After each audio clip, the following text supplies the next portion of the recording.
আসানসোলের ভেতরে একটা জায়গার নাম হচ্ছে নিয়ামতপুর, চিনেন? ওইখানে একটা পাড়া আছে লছিপুর নাম, নিয়ামতপুরের আগে, যেখানে দেহ ব্যবসার আড্ডাখানা বিরাট বড়, পশ্চিম বাংলায় 2য় নম্বর, কলকাতা সোনাগাছির পরে 2য় নম্বর ওইটা। এই জায়গাটাকে মাত্র 2 কিলোমিটারের জন্য আমি কতটা রাস্তা কভার করি জানি? 25 কিলোমিটার রাউন্ড মারি হাই রোডে, তারপরে গিয়ে আমি ডিসেলগড় ব্রিজে ঢুকি। ওই জায়গাটা যেন আমার চোখে না পড়ে।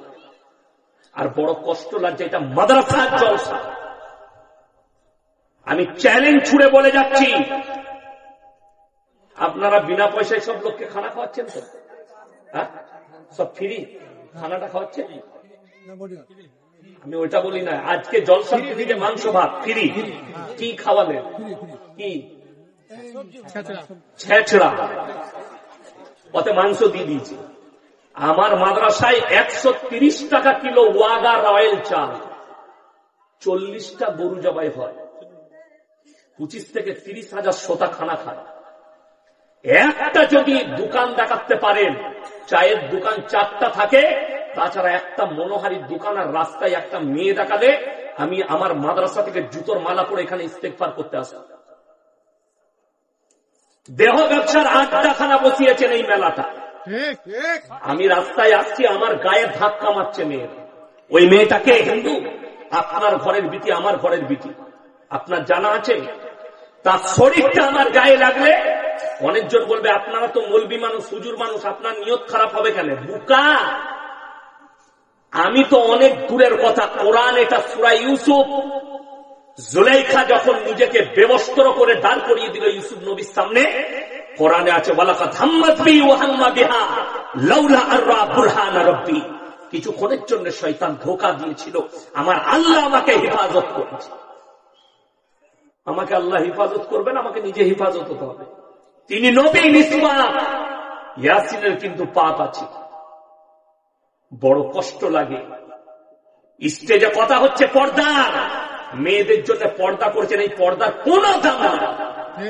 কেন করলেন এই পর্দাটা? রাস্তায় মেয়েদিকে তুলে দিয়ে জলসার স্টেজে পর্দা দেখাচ্ছেন লোককে, বক্তা দিকে। রাস্তায় মেলা বসিয়ে, হারাম কাজ বসিয়ে আমাদিকে পর্দা দেখাচ্ছেন। আজকে জলসায় নেকির থেকে আল্লাহর কসম করে বলছি জিনার পাপ বেশি হয়। কোন বাপের বেটা মৌলবি যদি আমার সঙ্গে চ্যালেঞ্জ লাগে, ক্যামেরা চলছে এখানে স্টেজে আসুন, আমি প্রমাণ দিয়ে দিচ্ছি। 5টা ছেলে খালি কত বড় মেয়ে টানাটানি হচ্ছে, আপনি গিয়ে দেখে আসুন। যার সঙ্গে যার সম্পর্ক আছে সে কোথায় গিয়ে চুমুচাটি করছে আপনি বুঝতে পারবেন। কি জানেন আপনি? ওই জন্যে হারাম জলসাই মেলা বসবে। আপনি একটা পীরের মেলাকে আমাদের বক্তারা বলছে পীরের মেলা করা যাবে না, মাজারের মেলা করা যাবে না। আর তোমার মেলাটা জায়েজ কোথা থেকে পেলে? কোন শেখ বললে, কোন মৌলভী বললে? বড় কষ্ট লাগে। আপনি নসিহত শুনবেন, আমার মতো বক্তাকে দাওয়াত দিবেন না। আমি টাকার ভুকা নয়, যদি এটা মনে হয় আমি ব্যবসা করি। অনেকজন বলছে রেট করে কেন পয়সা দিচ্ছে, সামনে বছরে 30,000 নেবো, তোর বাপের হিম্মত থাকলে দাওয়াত দিবি না, দিস না। কেন? ফ্রি জলসা করব, 1 টাকা নেবো না। গোটা মুর্শিদাবাদ জেলা, এটা আমি বাপের বেটা বলে যাচ্ছি। খালি মাদ্রাসা শিক্ষকদের 15,000 বেতন কর, আর মৌলবীদের 15,000, ইমামদের বেতন কর। কত বড় বাপের বেটা দেখি, বেতন দেয় না। আরে বড় কষ্ট লাগে। 20,000 ইয়াসিন চেয়েছে, 25,000 জানে। আমাকে ফোন করেছে, আমার বাংলাদেশ যাওয়া আমি ক্যান্সেল করেছি কোন বিধিনিষেধের কারণে। তো আমার 23 তারিখ খালি ছিল, 23শে জানুয়ারি। কোচবিহার থেকে ফোন করলো, আমি বললাম 50,000 টাকা লাগবে। বলে ডেটটা লিখুন, টাকা ভরছি। তাদেরকে যদি তাদের ইমাম মেম্বারে দাঁড়িয়ে বলে আমি 10 বছর আছি, 6,000 বেতন, দাদা ভাইরা আল্লাহ ওয়ালারা আমার 1,000 টাকা বেতন বাড়িয়ে দেন, হারাম কররা বেতন বাড়াবেন। 20,000 দিয়ে বক্তা আনা সহজ। ইয়াসিনকে পছন্দ হলো।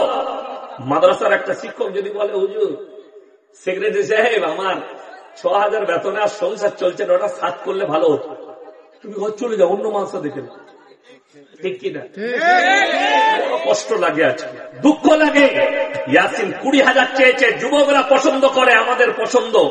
20,000 টাকা অ্যাকাউন্টে ভরে দিয়ে ডেকে দিবে। আল্লাহর কাছে হিসেব দিতে পারবেন না। যারা 1 লাখ 2 লাখ টাকা দিয়ে খরচ করে জলসা করছে আর ইমামকে 10,000 বেতন দেয় না, তাদের জলসায় কোনো ফায়দা নাই, কোনো লাভ হবে না। জলসা দিয়ে আল্লাহর কাছে হিসাব দিতে পারবেন না এই জলসা করা। বক্তাদিকে 1 লাখ 2 লাখ টাকা বক্তাদের পেছনে, হাওড়া হুগলিতে চলো 30,000 40,000 করে বক্তাকে টাকা দিচ্ছে। বাংলাদেশ থেকে নিয়ে আসছে 70,000-এর বক্তা, অথচ একটা আলেমকে, একটা ইমামকে বেতন দিতে